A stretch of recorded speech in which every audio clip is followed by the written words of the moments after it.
When you think about a superhero, what comes to your mind? Batman, Superman, Spider-Man, policeman, fireman, Army, Navy, Marines, maybe. I think we all have different definitions of heroes, and I also think that heroes come in different forms. The heroes that we're going to talk about today come in the form of two teenage girls whose mother would have gotten away with murder if they didn't risk their lives to do what was right. Thank you to my subscriber for recommending this story to me because it's an absolutely incredible story. And with that, let's get started.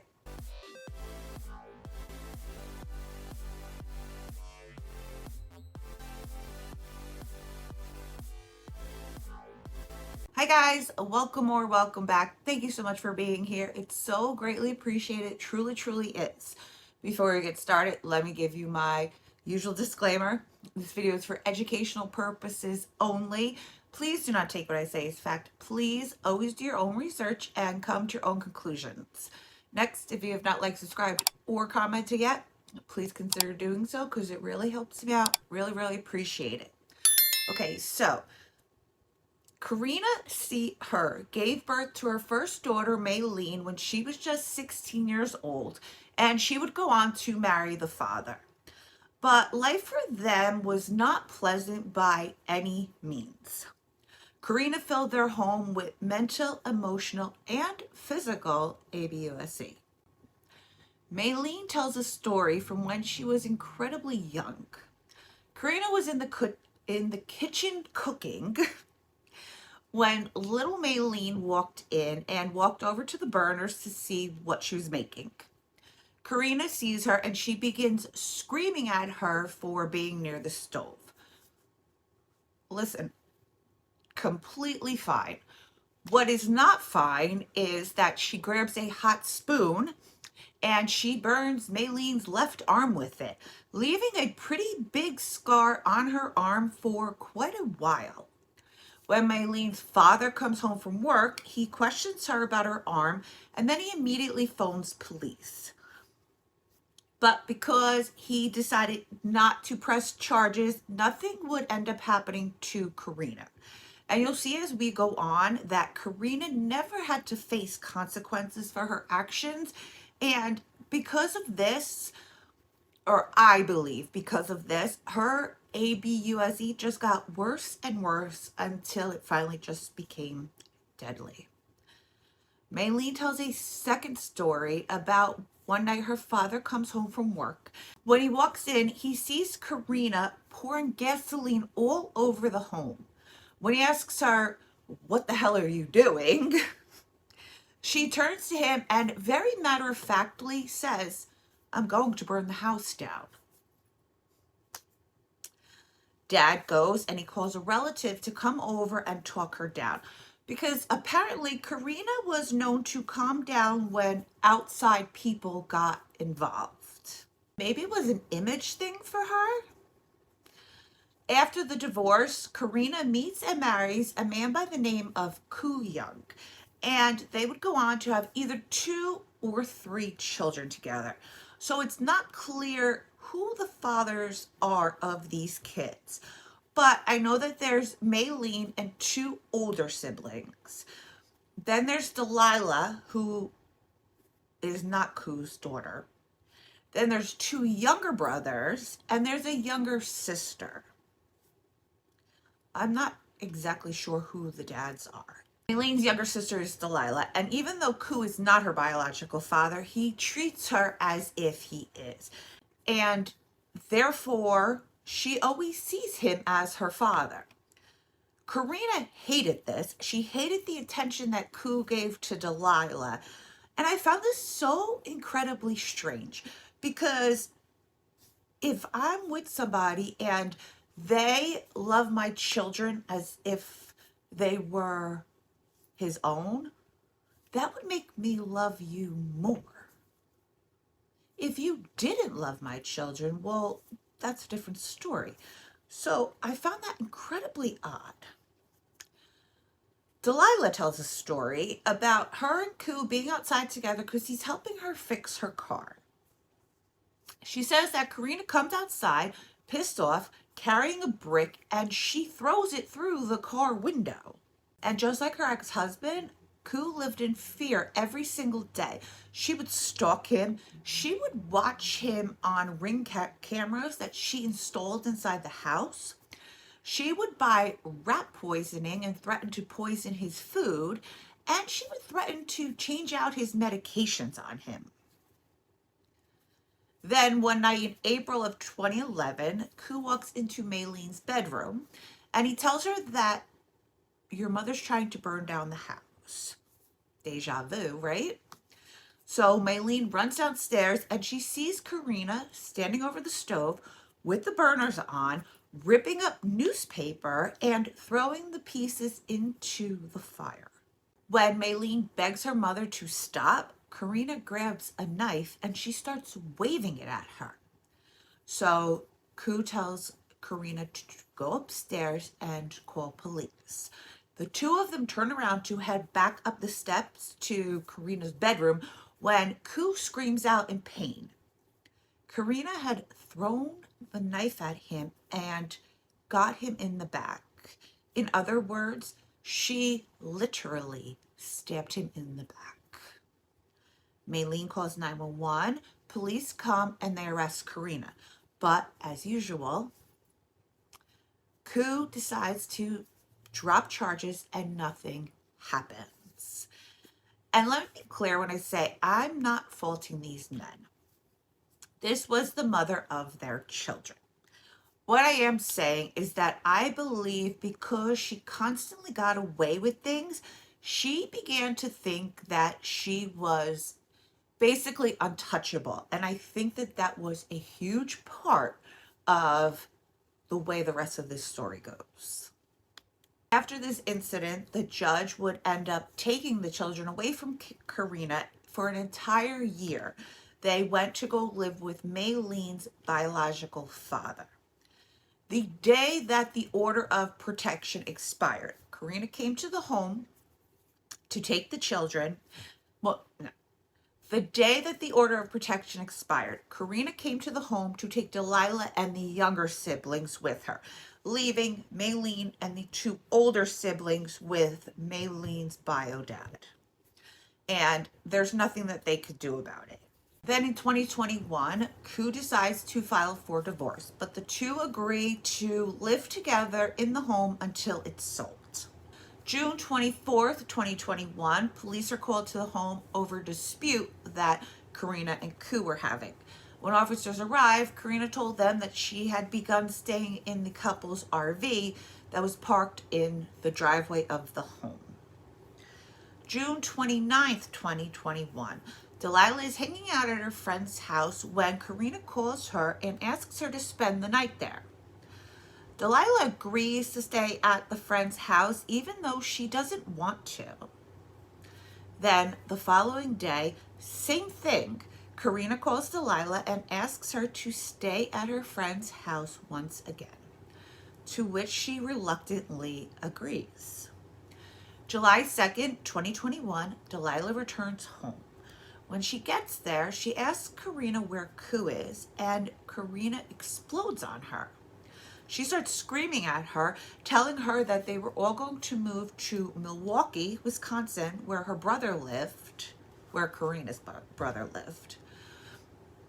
So Delilah decides to ask her siblings to go play outside in the backyard. She hadn't seen them, she missed them, and she wanted to go spend time with them. So everybody's outside. While they're outside, Delilah notices that a huge hole has been dug in the backyard and it's covered up by a blue tarp. When she questions her mother about it, Karina tells her that she's building a shed. When Delilah asks her why, Karina tells her because she wants to increase the value of the home. Okay, so this could actually make a lot of sense, except for the fact that Karina is cuckoo for Cocoa Puffs. Otherwise, it could totally make a lot of sense. You're trying to sell the home, you're trying to fix the home up. Great. but we wouldn't be here if that was the case. In the following days, Karina finished laying the bricks and building the shed. Delilah says that she noticed that the security cameras Karina had hung in the backyard were suddenly gone without explanation. July 9th, 2021, Delilah still hasn't heard from Kou, so she decides to go look around her mother's bedroom while she's out, especially since her mother warned Delilah and the siblings to not go into her bedroom. So therefore, she's going to go into the bedroom. Just makes sense. Makes perfect sense. In my world, it does. Delilah says that the room's pretty empty. She looks, all of Kou's clothes are gone and his work van is missing. But then she notices a dent on Kou's side of the bed. She pulls back the sheets and she finds a large hole cut out of the mattress. She also notices that all of Kou's tools have been left behind, and this didn't sit well with her. She knew that Kou would never leave the house without his tools, and that he would never, ever, ever leave without saying goodbye to them. A few days later, Delilah's younger sister, who is 12 at the time, she sends Delilah a text that says, "Mommy is suspicious." She tells Delilah that they left to go shopping, but instead, Mommy drove her to a park called Taylor Falls. That's about an hour away from them. She says that Karina parks the car, she puts on rubber gloves, she grabs a trash bag that was in the car that contained something, but she didn't know what. She walks into the woods, she throws the bag away, then she returns to the car and goes straight home. No stopping, no shopping, nothing. Who drives over an hour to get rid of some trash? Unless you're trying to hide its contents, I suppose. July 22nd, 2021 at 2:30 p.m., Maylene calls 911 and asks them to perform a welfare check on Kou because she has not heard from him in a few weeks, and this is just not like him. This is incredibly uncommon for him. So police go to the home and they speak to Karina. She tells them that she didn't know where her ex-husband was, that the last she knew he was going to his sister's home in Oklahoma because he knew that she was thinking of filing an order of protection on him. Okay, so this is textbook narcissism, making the victim look like the bad one in an attempt to strengthen your story and have the police believe you. She goes on to tell him that she hasn't seen him since June 30th, telling them that when she woke up that morning, Kou's clothes, his CPAP machine, his work van, and his GMC Savannah truck were all missing. When officers asked Karina if they could walk through the home, she agrees. Officers would say that they found no sign of Kou or his belongings. Several of the rooms were empty, and the home appeared as if it was in the process of being remodeled. The windows in the master bedroom had tape around them as if they were getting ready to be painted, or as if they were just painted. Karina tells officers that she's trying to fix up the home to sell it. When they questioned her about the RV from the last time that she was living in, she told them that she had to move the RV to her brother's home in Milwaukee because she couldn't keep it in the driveway anymore. Okay, fine. Police leave. At 4 o'clock that same day, Karina calls 911 to report Kou missing. She tells the operator that her husband's been missing since June 30th, and even though they were in the process of a divorce, they were still supposed to be living together until the home sold. Then at 9 o'clock p.m. that same day, Delilah decides to call the police. She would end up spending 2 hours on the phone with detectives, telling them everything and telling them that she strongly believes that her mother killed her father and buried him in the backyard under a shed. She also told police that the RV and the yellow BMW had been removed to her grandmother's house in Wisconsin and put in her garage. She also tells them that the last time she saw Kou's truck was on July 9th when her uncle, Karina's brother, came and moved it somewhere.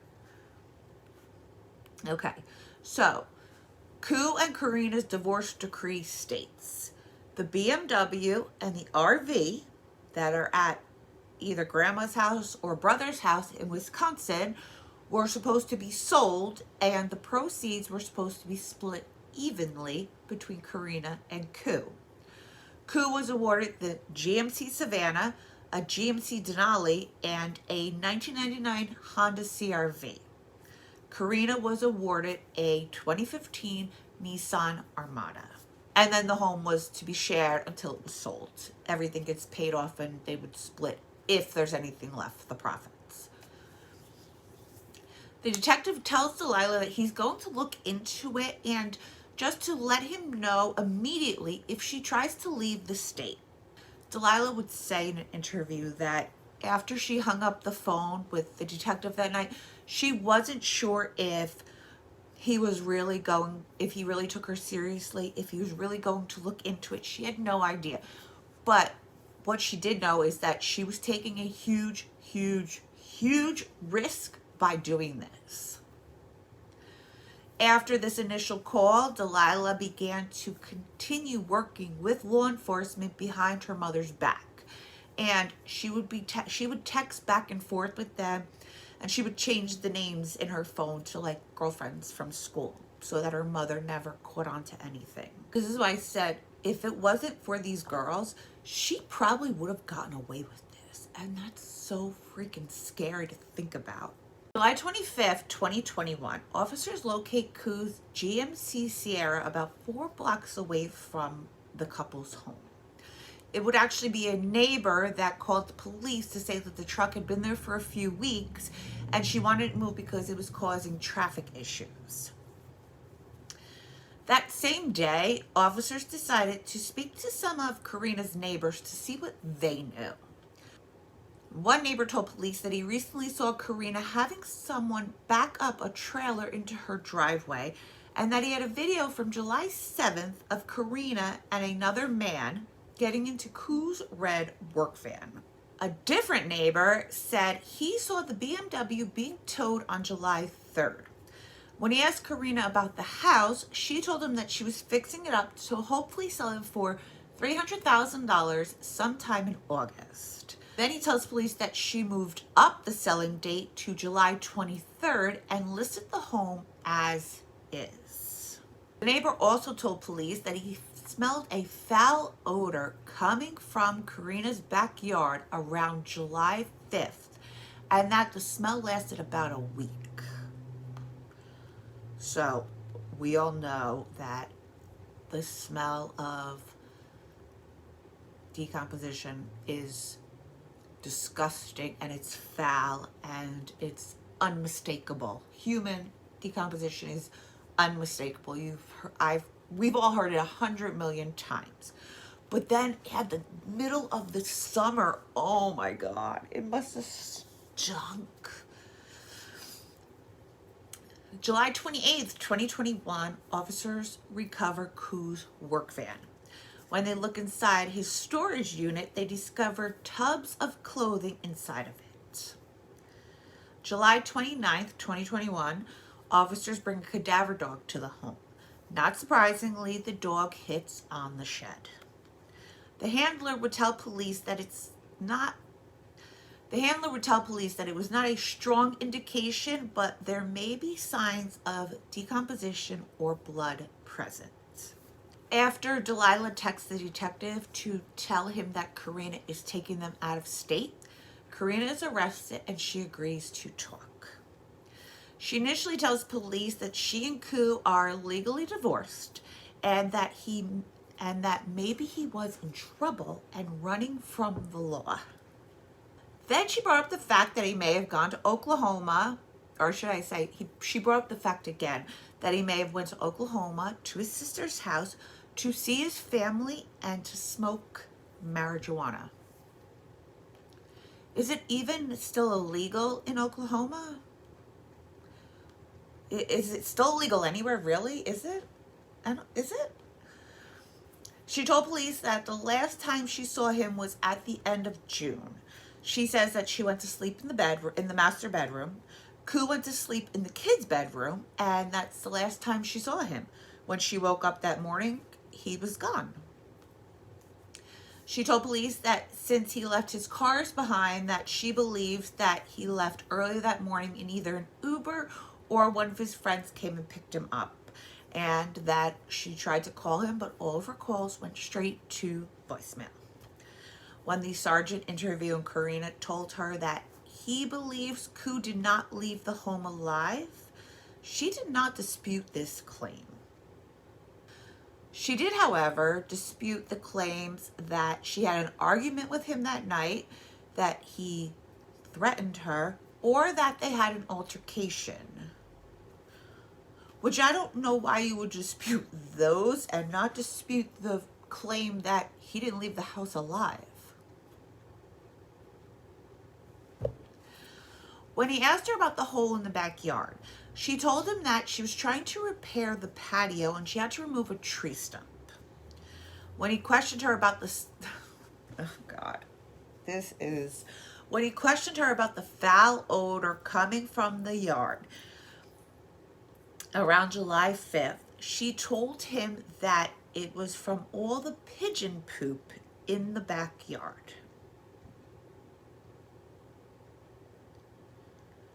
That's not even kind of a smart answer. I could have thought of so many better answers. When they questioned Karina about the hours-long drive to the park, she admitted to it. When they questioned her about the trash bag, she told them that there was old food in there. Okay, again, who drives an hour to discard a bunch of food? When asked about speeding up the sale of the home, she told them that she had been unemployed since the pandemic and that she needed the money. So officers decide that to give Karina a break from being interviewed. When they return, all games are done. They tell her that a cadaver dog hit on the smell of a dead body in her backyard. Karina told them that there's a hole in the basement and that it's plugged up from where the bathroom was remodeled.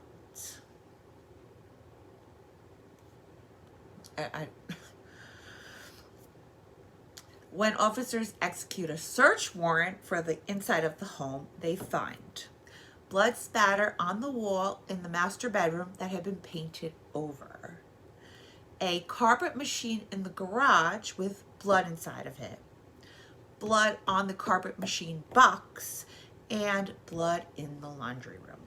July 31st, 2021, officers take apart the shed and they find the body of Kou wrapped in bags. I feel like we all knew this was coming. He had been shot in the head 2 times. After this, Karina would finally admit to being the one responsible for his death, and she would be sentenced to 22 years in prison, which I don't know about that. It doesn't seem fair to me. I feel like she should just, it's a wrap for her. She got 22 years in prison. All right, guys, if you're still here, thank you, thank you, thank you. I love you and I appreciate you so, so, so very much. If you have any suggestions, please leave them in the comments or email me. And until next time, stay safe out there.